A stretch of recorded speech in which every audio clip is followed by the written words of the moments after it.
नमस्कार जोहार साथियों।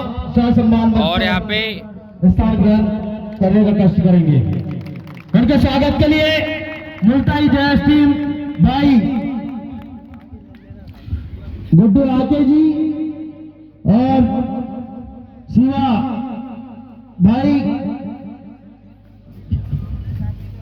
राहुल मस्कोले जी नगर अध्यक्ष मुल्ताई, मनोज कुमरे जी ब्लॉक सचिव और शिवा सलामी जी, जोरदार तालियों से स्वागत। आदरणीय विधायक डॉक्टर हीरा लाला रावत जी का डॉक्टर हार्दिक स्वागत बंदन। साथियों यहाँ पे राष्ट्रीय संरक्षक अलावा जी का स्वागत किया जा रहा है। बीच में देख आदरणीय सकते हैं जय जिलाध्यक्ष भाई विजय डामोर जी उपस्थित है, आपका भी मंच पर हार्दिक स्वागत।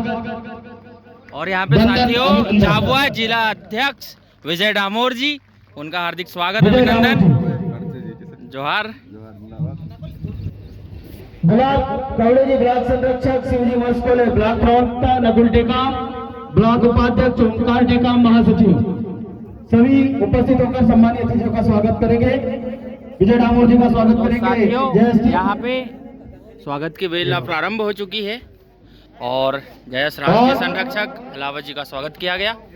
हरदा जिले से और यहाँ विजय डामोर जी का भी स्वागत किया जा रहा है। तो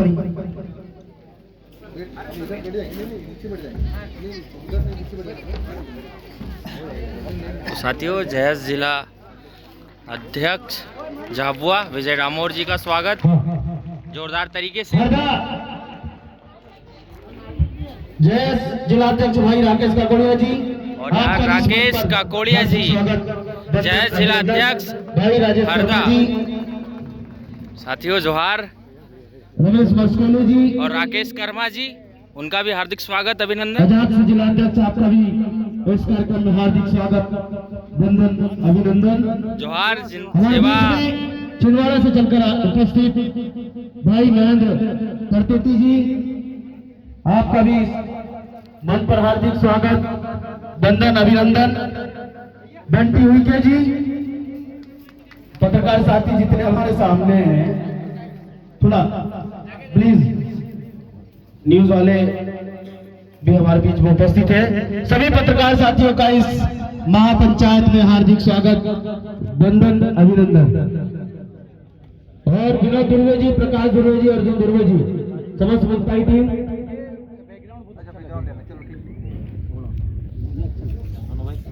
बस बढ़िया भाई, जोहार जिंदगी। सर आज के छिंदवाड़ा से चलकर हमारे बीच में महेंद्र भाई का जोरदार तालियों से स्वागत, जोरदार तालियों से स्वागत। संभाग अध्यक्ष भाई बंटी उल्टे जी, आपका भी जयस महापंचायत मुल्ताई में हार्दिक तो स्वागत। साथियों देख सकते हैं यहाँ पे जयस के पूरे साथी यहाँ मौजूद और तमाम जो वैचारिक क्रांतिकारी। जयस युवा महापंचायत आज युवा नेतृत्व की थीम पर रखी गई है और जयस मिशन युवा नेतृत्व के तहत नए युवाओं की भागीदारी आगामी 2023 के विधानसभा चुनावों में हो, ज़्यादा से ज़्यादा नए युवा जयस से जुड़े हुए युवा विधानसभा में पहुँचे, इस संबंध में जयस की महापंचायत रखी गई है।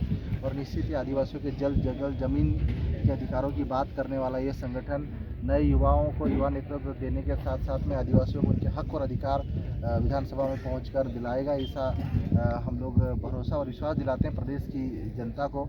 और जयस के माध्यम से आज गांव-गांव में जो नया नेतृत्व खड़ा करने का जो मुहिम अभियान चलाया जा रहा है, तो निश्चित ही इस महापंचायत से इस अभियान को नए पंख और नई उड़ान मिलेगी। सर ये विधानसभा में क्या आप किसी पार्टी से गठबंधन करेंगे? देखिए विधानसभा में जयस स्वतंत्र युवा नेतृत्व की तैयारी के लिए मैदान में उतर रहा है। अभी किसी भी पार्टी से गठबंधन की हमारा कोई चर्चा नहीं हुई और कोई भी ऐसी कोई रणनीति नहीं बनी है। हमारा संगठन प्रदेश स्तर से लेकर राष्ट्रीय स्तर तक की बॉडी है, वो सब मिलकर तय करेंगे, लेकिन फिलहाल में स्वतंत्र नेतृत्व की तैयारी कर रहा हूं। जैसे कि सर मुल्ताई में आज आपका आयोजन है, तो क्या ऐसा माना जाए कि जयस का प्रत्याशी मुल्ताई से भी लड़ेगा? बिल्कुल, जयस तो जो 47 आरक्षित सीटों के साथ सामान्य सीटें बाकी सारी सीटें हैं 33, तो वहाँ पे भी नए युवाओं को नेतृत्व देने की तैयारी कर रहा है।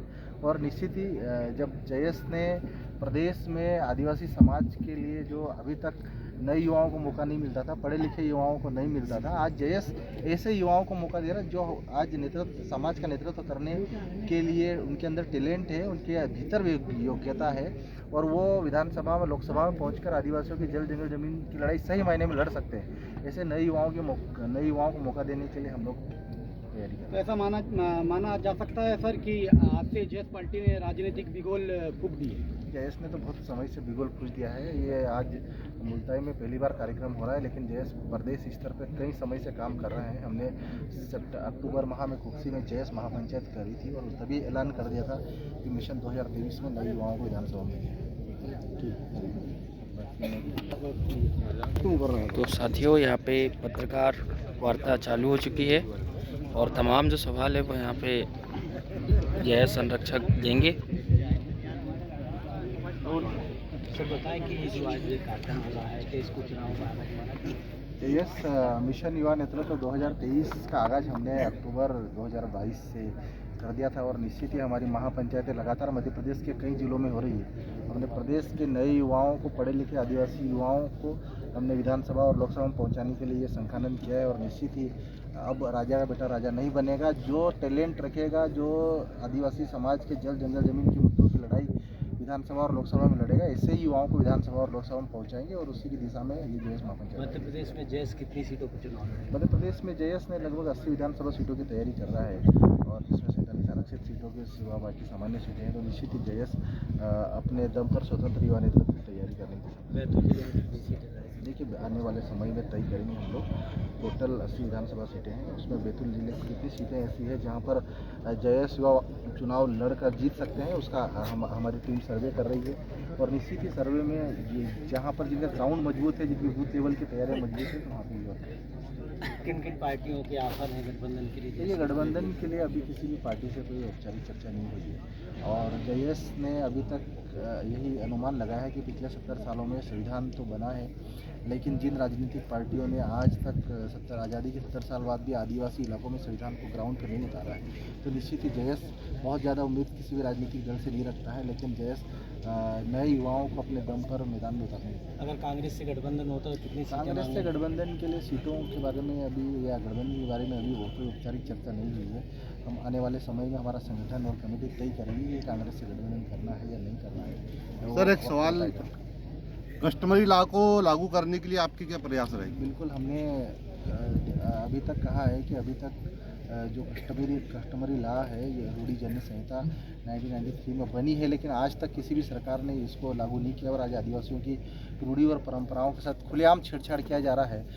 कॉमन सिविल कोड के माध्यम से आदिवासियों की संस्कृति, परंपराओं और रीति रिवाजों को खत्म करने का इनके षड्यंत्र किया जा रहा है। तो हम लोग चाहते हैं कि जो सुप्रीम कोर्ट ने आदेश दिया, उनके सुप्रीम कोर्ट के आदेश के माध्यम से जो कमेटी बनी है, उसके माध्यम से आदिवासियों की रूढ़ियों, परंपराओं और रीति रिवाजों के संरक्षण के लिए न्यायिक प्रक्रिया के गठन के साथ साथ कानून बनाना चाहिए था। आज तक किसी भी राज्य सरकारों ने नहीं बनाया है, तो जयस उसके लिए प्रतिबद्ध है। जयस आदिवासियों की लड़ाई लड़ रहा है, उनकी पहचान के साथ साथ उनके जल जंगल जमीन की लड़ाई लड़ रहा है। क्या लगता है प्रदेश में कौन सी पार्टी की सरकार है? देखो, हमको उससे कोई लेना देना किस पार्टी का है, हमको तो जयस में नेतृत्व कैसे खड़ा करे, आदिवासियों की आवाज़ संसद तक कैसे पहुंचे, विधानसभा तक कैसे पहुंचे, हमको उससे महत्व है। और हम तो चाहते हैं कि ऐसी सरकारें आए जो इस देश की लोकतांत्रिक व्यवस्था को मजबूत करें, इस देश की प्रजातांत्रिक व्यवस्था में उन आम अंतिम पंक्ति में खड़े व्यक्ति को अधिकार दे, उनका संवैधानिक अधिकार देने के साथ साथ उनको अच्छी शिक्षा, अच्छा स्वास्थ्य दे। ये हमारी आशा और अपेक्षा है। सरकारें कोई भी हो, लेकिन हम चाहते हैं कि सरकार की योजनाएं गरीब व्यक्ति तक पहुंचे, उसका लाभ अंतिम व्यक्ति तक पहुंचे और आदिवासियों को उनके जल जंगल जमीन पर उनका अधिकार मिले। लाडली बहना योजना को लेकर क्या मांग? ये सरकारों की योजनाएं हैं, इससे हम तो चाहते हैं कि आप लाडली बहना योजना के साथ साथ महिलाओं को इतना सक्षम बनाओ कि उनको सरकार के पैसों की ज़रूरत नहीं पड़े। ऐसी सरकार महिला सशक्तिकरण की दिशा में सरकार को काम करना चाहिए, उनको रोजगार देना चाहिए। आज कई आदिवासी महिलाएं रोजगार की तलाश में गुजरात, महाराष्ट्र जा रही हैं, भटक रही है, गायब हो जा रही है, लेकिन सरकारें आज भी गंभीर नहीं है। सर, ये आदिवासी क्रांतिकारियों जो गुमनाम हैं, उनकी पहचान के लिए आपका क्या कहना है? जो कि भैंसदेव कॉलेज में रामजी कोरकू का नामकरण को लेकर बहुत बड़ी राजनीति हो रही है, इसके बारे में आप क्या कहना चाहेंगे? सरकारें, देखिए, आप जानते हैं कि देश की आज़ादी में सबसे पहले अंग्रेजों के खिलाफ उन्मूलन किया था, संघर्ष किया था, आंदोलन किया था, तो देश के आदिवासियों ने किया था, क्रांतिकारियों ने किया था। लेकिन देश के आदिवासी क्रांतिकारियों को सरकारें भुला दी गई है। मध्य प्रदेश में भले ही सरकार भारतीय जनता पार्टी की सरकार टंटिया भील को, बिरसा मुंडा को याद कर रही है, लेकिन निश्चित ही इनको सिर्फ चुनावी वर्ष में याद आता है। अभी तक आदिवासी समाज के क्रांतिकारियों को अभी तक इन्होंने अनदेखा किया है, और हम मांग करते हैं मध्य प्रदेश सरकार से और केंद्र सरकार से कि आदिवासी क्रांतिकारियों को देश में स्थान मिलना चाहिए, जो आज़ादी के बाद अभी तक नहीं मिला। उनके योगदान को जिस तरह से भुलाया गया है, उनके योगदान को याद किया जाना चाहिए, और इस देश के मालिक आदिवासियों को सम्मान और स्वाभिमान के साथ जीने का अधिकार मिले। सर, जो अभी राजनीति हो रही है भेजदई कॉलेज के रामजीवा कोरकू को लेकर, इस पर आपका विशेष क्या कहना है? नहीं, बिल्कुल भेजदई कॉलेज के जो रामजीवा कोरकू, हमने पत्र भी लिखा है और हमने मांग करी कि कॉलेज का नाम रामजीवा कोरकू के नाम पर रखा जाए। तो निश्चित ही आदिवासी क्रांतिकारियों को, खासकर आदिवासी इलाकों में जहाँ पे कॉलेजेस है, जहाँ पर चौराहे हैं और जहाँ पर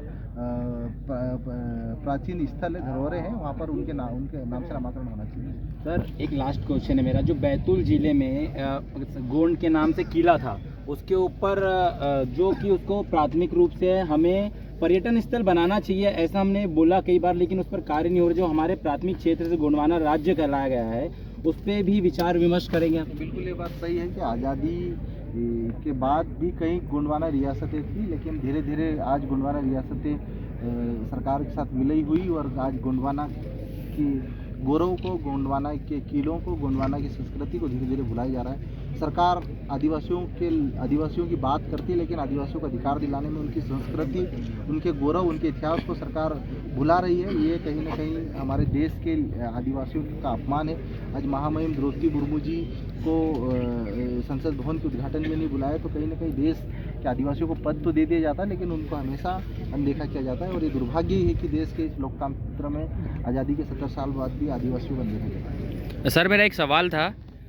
सरकार ने पैसा एक्ट 89 ब्लॉकों में लागू किया है, परंतु बैतूल जिले के में नहीं लागू किया। आरटीआई के द्वारा मांगी गई जानकारी के अनुसार बैतूल जिले में पैसा एक्ट लागू है, पर अभी तक न कलेक्टर ने आदेश दिया है न कुछ उसके लिए। आप लोगों को बताना चाहूँ, पैसा नियम 2022 का गजट नोटिफाइड जारी हो गया है, और सभी 89 ट्राइबल ब्लॉकों में ये जो नियम लागू है। और अगर प्रशासन नहीं मानता है, प्रशासनिक अधिकारी करता है, तो उनके अगर आप कड़ी कार्रवाई होगी, ऐसे आशा। से हमारे बीच में उपस्थित सभी विजय